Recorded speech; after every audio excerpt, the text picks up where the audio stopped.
very quick introduction. As you know, the idea of the people is very contested. It means a lot of things in different contexts.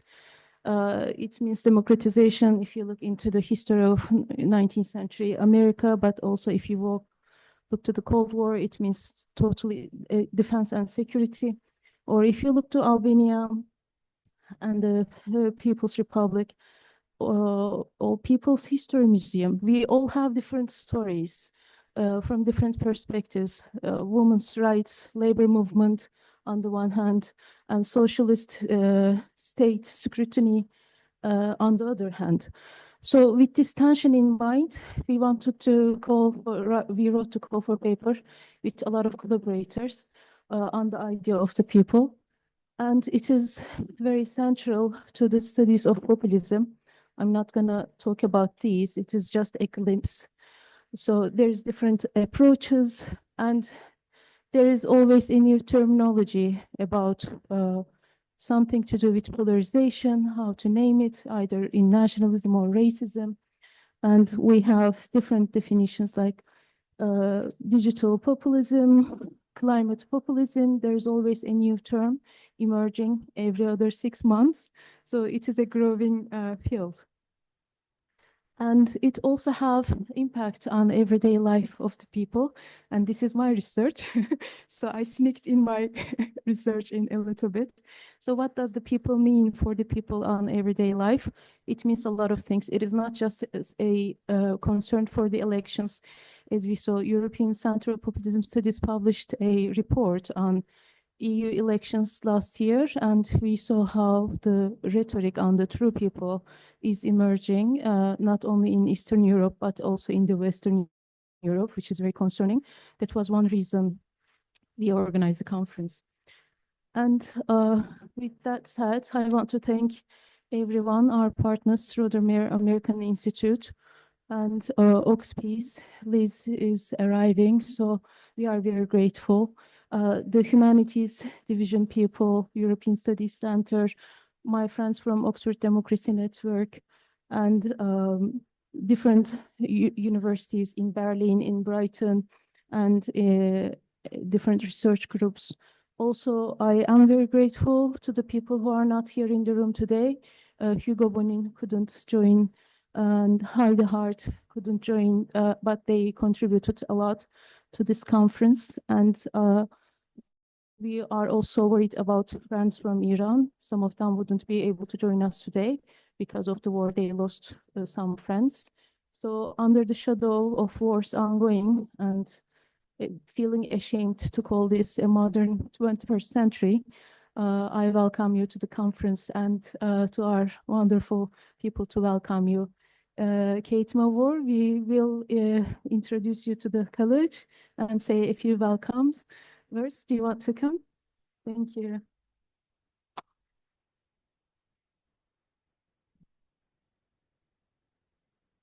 Well, good morning. Good morning, everyone. I'm actually a lawyer, sorry, not a lawyer. So I can't just speak for about 10 in the morning. So I'm just gearing up. My name's Kate Mavor. I'm a master at Cross College, and I'm absolutely delighted that the conference is going to be held here over the next 2 days. Big congratulations to Sümeyye for putting it all on. It's a very rich programme. And also thanks to Ben Gladstone, who is our junior dean and who had the idea to bring the conference here. We're really thrilled because St. Cross is, as you probably most of you know, a graduate college. We've got 620 students who come from 60 different faculties, which makes it a really rich repository of interdisciplinary discussion and conversation. We cover all topics and we have lots of great conversations here. It's exactly the sort of event we like to see at St. Cross. Such a vital topic today with so much going on, and such a fearful topic, I think. So it'll be very interesting to hear proper evidence-based discussion about it. So I wish you all well. And I shall hand over, shall I, to your proper opening address person, my fellow head of house, Jan Royal, from Principal of Somerville. Jan, over to you. Thank you very much. Well, good morning. I speak not as an academic, and it's all a bit scary with all you academics here, but also especially Joe Innes. my God, who's a friend and a colleague as well. But hey, I also come as the former chair of the People's History Museum, and I still do a lot of work with them. And I think that it's a really special place because it's what we call the Museum of Democracy. And I think that that's quite a unique thing in our world.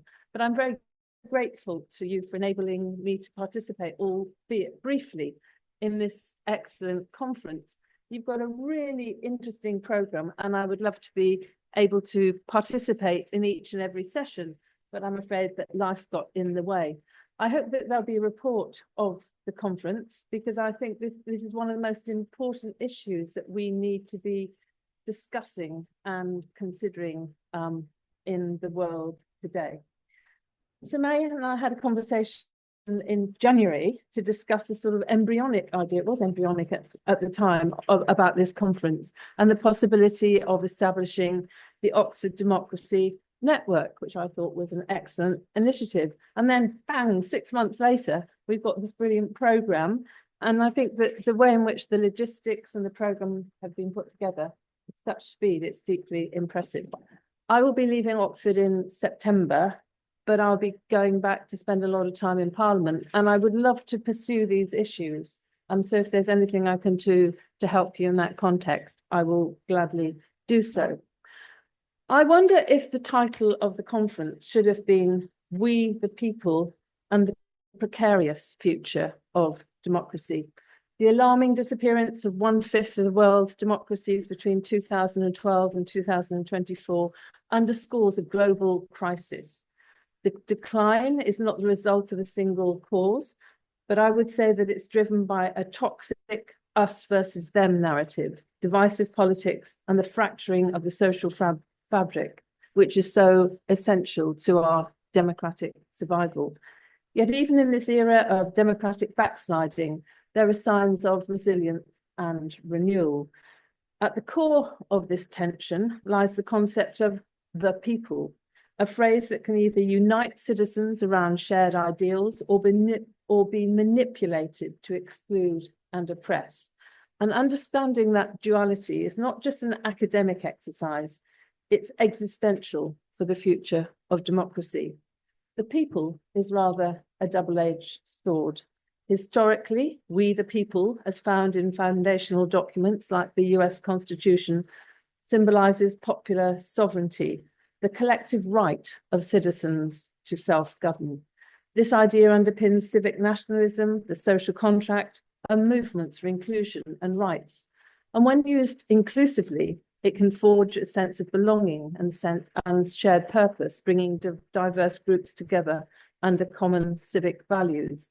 However, populist leaders frequently redefine the people in narrow terms, often based on ethnicity, religion, or ideology.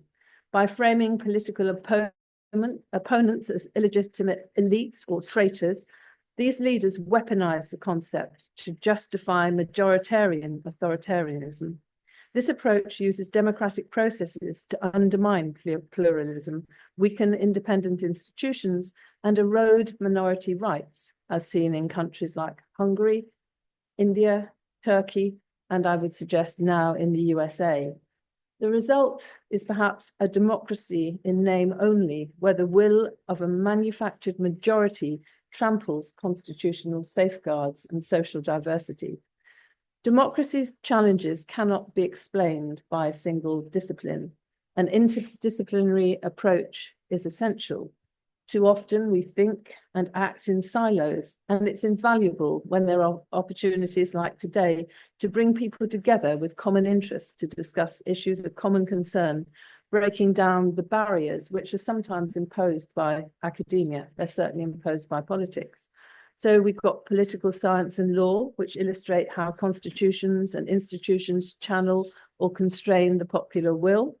Sociology and anthropology, which explore how social fragmentation, economic inequality, and cultural narratives shape who is included in the people. History and philosophy, which provide context for how the concept of the people has evolved and been manipulated across eras. Technology and media studies, which examine how digital platforms can either amplify division or foster deliberation. Psychology, which reveals the cognitive bases that divisive rhetoric exploits. I also wonder if there's a space to include science. I would say that science is indispensable to democracy, not only for providing knowledge for informed decision-making, but also for embodying values and practices that strengthen democratic life. Democratic engagement, in turn, ensures that science serves the public good, remains trustworthy and responsive to social needs. As Nobel laureate Paul Nurse notes, democracy is built on truth and trust. Science provides a trusted way of generating knowledge. It's critical for the democratic process. I confess that, like many, I once believed that history was moving inexorably towards greater freedom, democracy, and open societies. As a passionate European, I was confident that just as in the 1980s, the EU had helped to consolidate democracy in Spain, Portugal, and Greece, the same would be true when the EU was enlarged to include the countries of Central and Eastern Europe. However, the dismantling of democracy in Hungary under Viktor Orban made me think again. Liberal democracy is fragile. Backsliding is dangerous. How to deal with those backsliders is a huge question. I think we need pathways to democratic resilience. To move beyond the traps of populism and exclusion, democracies must perhaps reimagine the people as an inclusive and dynamic community, countering exclusion by building cross-cutting civic identities that transcend ethnic and religious divides, as attempted in South Africa's post-apartheid era, reinforcing institutions by protecting judicial independence, a free press and electoral integrity as bulwarks against majoritarian tyranny, civic renewal by investing in grassroots organisations, deliberative forums like citizens' assemblies, and media literacy in initiatives to rebuild shared reality and trust. Global solidarity by recognising democratic backsliding as a transnational threat, requiring coordinated responses and support for civil society watchdogs. As a politician, I would say that too often politicians are blamed for mistrust in democracy because they're deemed not to deliver on their promises. Manifesto commitments made in good faith for the good of society, but also, of course, in order to win power. Principles are vital, but useless if they can't be put into practice through power. I would suggest that the people sometimes need to be more honest with themselves when it comes to their expectations of politicians. Their expectations often do not match reality. Can governments really provide for lower taxes, higher pensions, and more investment in public services? I would suggest not. And the simple solutions to complex problems which are peddled by populists are dishonest. Democracy requires honesty. A thriving democracy needs a public sphere, a place for informed, honest debate and accountability.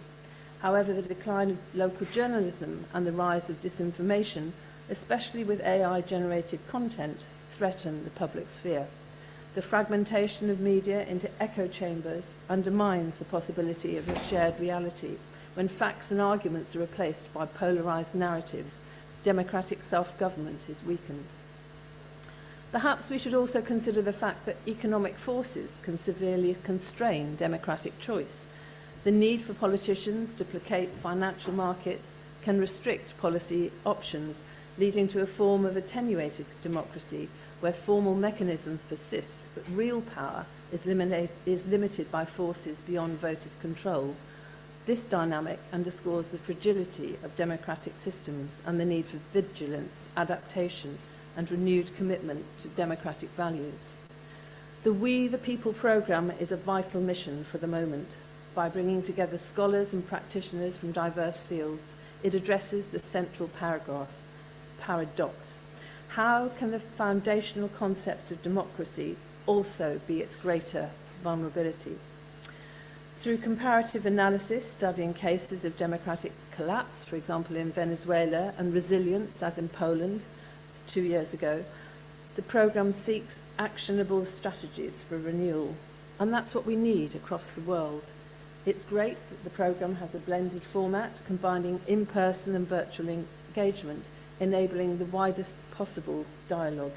The goal is clear, and it's critical to the future of our liberal democracy to move beyond diagnosing democratic decline and to work actively to foster robust, inclusive democracies where the people genuinely means everyone with a stake in self-government.